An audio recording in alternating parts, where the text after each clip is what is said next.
Открывая заседание, директор агентства по науке Республики Тыва Алена Стороженко озвучила, что целью круглого стола является анализ ситуации, налаживание диалога и выработка рекомендаций. 16 декабря 2022 года была создана государственная комиссия по вопросам реализации языковой политики и сохранения национального языка в республике.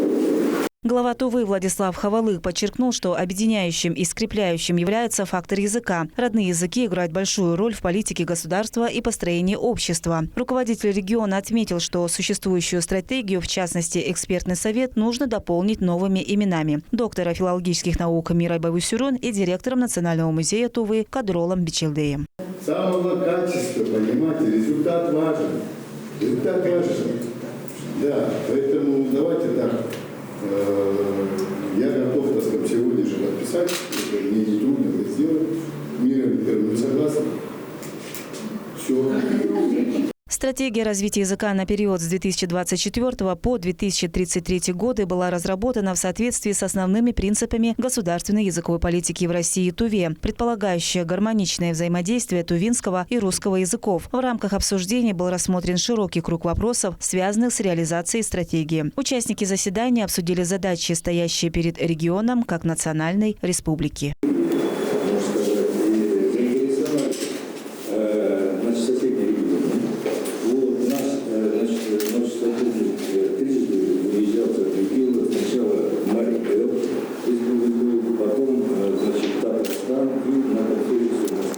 Министр образования Тувы Елена Хардикова отметила, что Федеральное образовательное ведомство в сотрудничестве с регионами и будет претворять в жизнь программу по популяризации родных языков, формированию и привлечению новых профессиональных кадров, созданию для них новых стимулов.